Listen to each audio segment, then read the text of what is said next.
Inani ba inyong mga gate boss? Medyo kupas na siya. So gimo na tug paraan. So tan-aw lang mo sa akong video, gimo na tug paraan nga atong ma-treat ang iyahang problema kay maigo gi siya sobrang kainit. Init kayo at bang kay dalan. So inaning may tabo. So nagbutang tag-top coat pero bag unay tabo na nagbutang na ta a week ago. Mo ning resulta.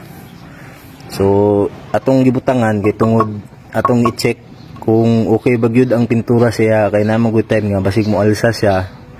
So atong gitreat okay man ang iyahang epekto, wala man siya naunsa. So ako po itong ipangutana sa gipaitan ako pintura kani nga clear coat pwede ni siya ipatong na sa acrylic. So kani goods man atong itaod tanan. Tangan nato tanan tanawa gud layo kay diferensya o mo taning dako. Ngayon kupas na. So sideline sa ta ato sa ning tirahon. Let's go.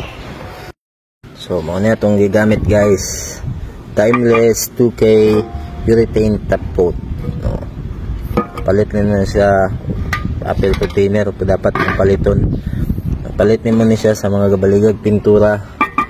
Kuan ni siya mo ni ginagamit sa sakinan itong gigamit karon sa gate. So magmix ta. Mo ni atong gamiton sa gate. Kung mag-mix mo ni guys, make sure na katong i-mix ninyo mo lang ito yung maurot. So gamay-gamay lang good. Bahala kung mag-mix ka ulit good.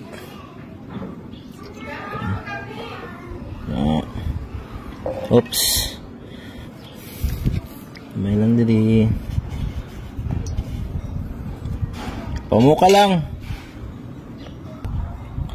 Gamay pod na hardener. Muna yung hardener na. Gamay lang kayo. Pero magahit siya ba? Pag di mo butangan na ni, di po magaya ni. Okay, not na. Ako yung mga scam dili kay magaya ang taklob, pag ibalik na to, bisod gabrihan, magahi po siya. So, tapos na tag-mix. Yaluon na natin nagmayo, tapos apply na ta. May gamay lang, balag, balik-balik na tagkuhan, kay pag di mo urot mong good, yan na kay buhaton, sana magahi na yun. Butangan ako thinner gamay i-plus. Okay.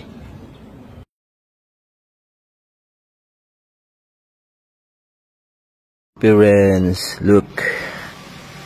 Kita niyo diferensya. Mao ni sa dati. Yun na treat na to sa gamay.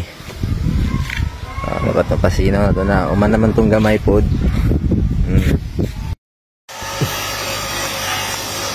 Resulta.